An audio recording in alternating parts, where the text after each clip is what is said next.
Galaxy report நேயர்களுக்கு வணக்கம். உச்ச நீதிமன்றத்தில் திமுகவில் தாக்கல் செய்யப்பட்ட மனு ஒன்றானது தள்ளுபடி செய்யப்பட்டிருப்பது, உச்ச நீதிமன்ற நீதிபதிகளால் தள்ளுபடி செய்யப்பட்டு இருப்பது என்பதுதான் ஒரு முக்கிய நிகழ்வாக தற்போது பேசப்பட்டு வருகிறது. அதாவது தேர்தலுக்கு முன்பு அனைத்து கட்சிகளும் பிரச்சாரத்தில் ஈடுபட்டிருந்த பொழுது, அங்கங்கே பொதுக்கூட்டங்கள் நடத்துகின்ற பொழுது, தமிழக வெற்றி கழகத்தின் தலைவர் விஜய் அவர்கள் கரூர் சென்ற போது அங்கே அந்த கூட்டத்தில் பங்கேற்க வந்த 41 நபர்கள் தங்கள் உயிரை இழந்தார்கள் என்கின்ற ஒரு செய்தி உலக மக்களை மிகவும் கஷ்டப்படுத்திய செய்தியாக தான் காணப்பட்டது. 41 பேர் ஒரு பொதுக்கூட்டத்தில் கலந்து கொண்டு இறந்திருப்பது என்பது மிகவும் கொடுமையான விஷயமாக இது அன்றைய தினம் பல்வேறு கருத்துக்களை கூறிய வண்ணம் காவல்துறைகளும் தன்னுடைய கடமையை செய்திருக்கின்றனர் என்பதையும் மக்கள் வெவ்வேறு கோணங்களில் பேசியதையெல்லாம் நாம் அறிந்திருந்தோம். அந்த வழக்கானது தற்போது வருகிற ஜூலை 10ஆம் தேதி தமிழக முதல்வர் விஜய் அவர்கள் அந்த உயிரிழந்த 41 குடும்பங்களுக்கு அரசின் சார்பில் பல நலப்பணிகளை வழங்குவதற்கு அன்றைய தினம் கரூர் செல்ல இருப்பதாக செய்திகள் வந்த வண்ணம் உள்ளன. இந்த செய்தி, இந்த நிகழ்ச்சி தமிழக அரசால் அங்கீகரிக்கப்பட்டு இருப்பது எல்லோரும் அறிந்த விஷயம். ஆனாலும் செய்யறதெல்லாம் செஞ்சுவிட்டு நீங்க கரூர் போகக்கூடாது என்பதற்காக ஒரு மனுவை உச்ச நீதிமன்றத்தில் திமுகவின் வழக்கறிஞர்கள் தாக்கல் செய்திருக்கிறார்கள். இந்த வழக்கை நன்கு பரிசீலித்த உச்ச நீதிமன்ற நீதிபதிகள் முதல்வர் விஜய் அவர்கள் கரூர் செல்வதற்கு எந்த விதமான தடையையும் ஏற்படுத்த முடியாது. அந்த 41 நபர்கள் உயிரிழந்த நிகழ்வில் போடப்பட்ட எஃப்ஐஆரில் விஜய் அவர்களின் பெயர் எந்த இடத்திலும் இல்லை என்பதை இந்த நீதிமன்றம் உற்று கவனித்துள்ளது என்பதையும், அதனால் இந்த வழக்கில் சம்பந்தப்படாத முதல்வர் விஜய் அவர்கள் கரூருக்கு செல்வதற்கு எந்த விதமான ஆட்சேபனும் இந்த நீதிமன்றம் அளிக்காது என்பதை அறிவித்தவுடன் வேற ஏதாவது கோர்ட்ல ஏதாவது தண்டனை கொடுத்துருவாங்க, தேவையில்லாத மனுவை நம்ம பெட்டிஷன் நம்ம போட்டிருக்கோமோ அதனால உடனடியாக இந்த மனுவை நாங்கள் உடனடியாக வாபஸ் பெறுகிறோம் என்கின்ற வழியே சென்று நீதிமன்றத்தில் தெரிவித்து உடனடியாக வாபஸ் பெற்றுக் கொண்டு சென்று விட்டனர். இதெல்லாம் நினைக்கும் போது இவர் போனா என்ன, போலனா என்ன, திமுகவுக்கு என்ன கவலை? ஒண்ணுமே இல்லையே. குற்றம் உள்ள நெஞ்சம் குறுகுறுக்கும் என்பது போல அங்கே போனால் பல விதமான செய்திகள் அங்கே ரியாக்ஷன் ரிஃப்ளெக்ட் ஆகும். அதே கரூர்ல பாதிக்கப்பட்ட மக்கள் ஒவ்வொருவரும், தன்னிலை அறிந்த மக்கள் அனைவரும், குடும்பத்தில் உறுப்பினரை இழந்த அனைவரும் அந்த மேடையிலேயே விஜயிடம் கதறி அழக்கூடும். நடந்த விஷயங்கள் எல்லாம் அப்பொழுது வெளிச்சத்துக்கு வரும் என்ற ஒரு உள்ளார்ந்த பயத்தினால் தான் திமுகவினர் இது போன்ற ஒரு தேவையில்லாத செய்கையை, அதாவது தவறை மூடி மறைக்கின்ற செய்கையை, தவறுகள் வெளியே தெரியக்கூடாது என்கின்ற ஒரு முன்னேற்பாடாகவே தான் விஜயின் கரூர் பயணமாக நிறுத்தி வைப்பதற்காக பல வழிகளில் முயற்சி செய்யப்பட்டிருப்பது என்பதுதான் உண்மையாகிறது, நிரூபணமாகிறது. அதாவது இதுக்கு காரணம் என்னன்னா, முதல்வர் விஜய் அவர்கள் பிரச்சாரத்தின் போது தாமதமாக வந்தார், அதனால்தான் இவ்வளவு கூட்ட நெரிசலில் 41 உயிர் இழந்தனர் என்கின்ற ஒரு மேம்போக்கான ஒரு அறிக்கையை திரும்ப திரும்ப பேசிக் கொண்டிருந்ததுதான் இந்த திமுகவின் அனைத்து தலைவர்களும் பல்வேறு விதமாக கூறிக்கொண்டிருந்தனர். அதாவது பொய்யை உரைக்க சொன்னால் அது உண்மையாகிவிடும் என்பது போலதான் இவர்களின் எண்ணம்.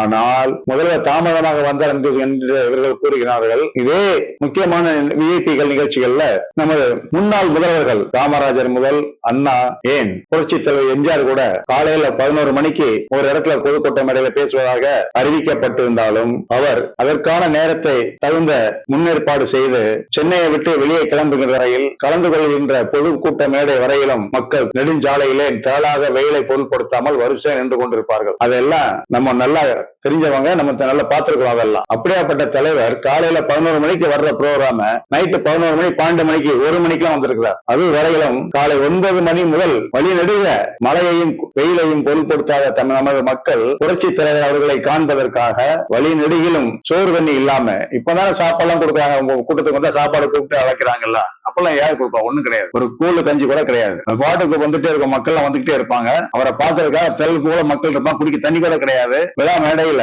காலையில 9 மணிக்கு உட்கார்ந்தவங்க நைட்டு 2 மணி ஆனாலும் அந்த இடத்தை விட்டு நகல மாட்டாங்க. தலைவரை பார்க்கணும்ன்ற ஒரு எண்ணம் அவங்க மனசுல அலைபாயும். இப்படியாப்பட்ட ஒரு தலைவரை அந்த காலத்துல கூட இது போல ஒரு செய்தியை நாம் கேட்டதில்லை. தலைவரை பார்ப்பதற்கு வந்த பொது ஜனங்கள் உயிரை மாய்த்தனர் என்கின்ற ஒரு செய்தியை இதுவரையும் நாம் கேட்டதில்லை. இருந்தாலும் ஒரு வேடிக்கையான விஷயம் என்ன, தேவையில்லாத இந்த விஷயம் முதல்வர் விஜய் அவர்கள் கலந்து கொண்ட இந்த கரூர் நிகழ்ச்சியில இப்படி ஒரு அசம்பாவிதம் நடந்திருக்கிறதா நம்ம சொல்ல முடியும். சரி, பாதிக்கப்பட்டாங்க, அவங்களுக்கு அரசு தனக்கு ஒரு உதவித்தொகை கொடுக்கணும்ன்ற முன் வருவது ஒரு பெரிய விஷயம்.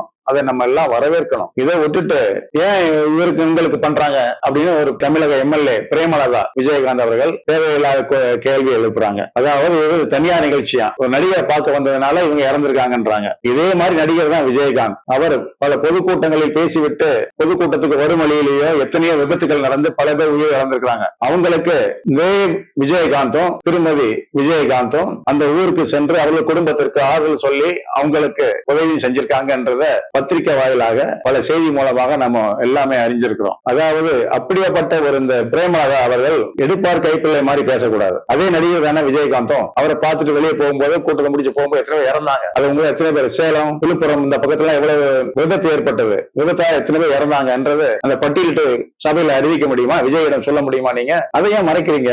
தேவையில்லாம உங்களுக்கு ஒரு சட்டம் மற்றவருக்கு ஒரு சட்டமா? அதாவது நடிகர் என்ற முறையில பார்க்க வேண்டாம், ஒரு தலைவர் என்ற முறையில நீங்கள் அழையுங்கள். இப்பொழுது அவர்தான் முதலமைச்சராக வந்து அமர்ந்திருக்கிறார்கள். அவர் செய்யணும்னு ஆசைப்படுறாரு, கொடுக்கிறாரு. இதே கள்ளக்குறிச்சியில 2024 ஜூன் 19 நடைபெற்ற கள்ளச்சாராயத்தில் குடித்த 71 பேர் இறந்ததாக உலகம் முழுவதும் அறிந்தப்பட்ட ஒரு விஷயமாக இது இருந்தது. அப்பொழுது கூட அது திமுகவின் ஆட்சி காலத்தில் தான் நடந்தது. அதாவது இது போன்ற சம்பவங்களுக்கு ஏற்பட்ட பாதிக்கப்பட்ட இந்த 71 பேருக்கும் விஜய் கண்டிப்பாக உதவி புரிவார் என்பதை நீங்கள் ஏன் அந்த பாதிக்கப்பட்ட குடும்பங்களுக்கு முதல்ல விஜயிடம் நீங்கள் கரிசனம் காட்டி அவங்களுக்கும் ஒரு உதவி செய்யுங்கன்னு ஏன் சொல்லக்கூடாது? அதாவது மனித உயிர் என்பது உங்களுக்கு வந்து ஒரு சாதாரண விஷயமாக நீங்க நினைச்சிட்டு இருக்கிறீங்க. அதனால கொஞ்சம் யோசிச்சு பேசுங்க பிரேமலதா விஜயகாந்த் அவர்களே. மாங்காய் புளித்தது வாய் புளித்தது என்ற ஒரு மம்மதையில் பேசாதீர்கள். ஆகவே மனித உயிர்கள் யாரா இருந்தாலும் என்ன, மனித உயிர்களுக்காக ஒரு மரியாதை கண்டிப்பாக வேண்டும். அந்தந்த அரசின் தலையாய கடமை. அந்த கூட்ட நெரிசலுக்கு தேவையான பாதுகாப்பை காவல் அதிகாரிகளையும் காவலர்களையும் உளவுத்துறை மூலமாக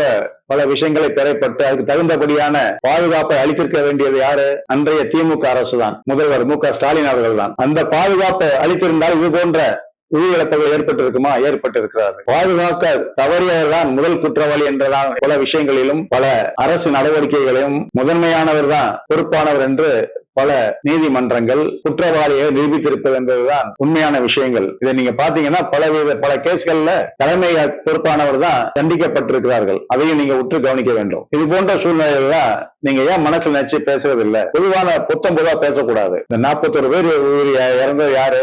அவங்க நம்ம சகோதரர்கள் தான். ஏன் இறந்தாங்கன்றது வெளியே வரும்னு ஒரே காரணத்துக்காக உச்ச நீதிமன்றத்துல போய் தடை மனு போட்டிருக்காங்கன்னா அதனுடைய லட்சணம் நமக்கெல்லாம் விரைவில் அறிவோம் என்பதை நாம் இங்கே மீண்டும் நிரூபிக்க வேண்டிய ஒரு சூழ்நிலை ஏற்பட்டிருக்கிறது. வருகிற 10ஆம் தேதி முதல்வர் விஜய் அவர்கள் தனது வெற்றி பயணமாக அதே கரூருக்கு சென்று அங்கே மக்களோடு மக்களாய் கலந்து மக்களுக்கான பல்வேறு திட்டங்களை அறிவித்து உயிரிழந்த குடும்பங்களுக்கும் நலத்திட்டங்களை அறிவிப்பார் என்கின்ற ஒரு நல்ல விஷயத்தை வரவேற்போம். அது விஜயின் வருங்காலத்தில் அந்த நினைவுகள் கரூர் மக்கள் மட்டுமல்ல தமிழகம் எங்கும் இருக்கின்ற மக்கள் அனைவரும் நினைத்து பார்க்கின்ற வண்ணம் அது இருக்கும். ஏன் அதே கரூர்ல நலத்திட்டங்களை பண்ண உடனே அதே கரூர் மக்கள் விஜய்க்கு ஒரு அழகான சிலையை கூட வைக்கலாம். அது மக்கள் நினைக்கிறத செய்கின்ற அரசை மக்கள் கண்டிப்பாக வரவேற்பார்கள். மக்களுக்கான அரசு என்று பல முறை பல நிகழ்வுகளில் முதல்வர் விஜய் அவர்கள் மீண்டும் மீண்டும் கூறி வருவதுதான் மக்களின் மனங்களில் அவர் இன்னும் பல தேர்தலில் வென்று தனது வெற்றி பயணத்தை தொடர்வார் என்பதை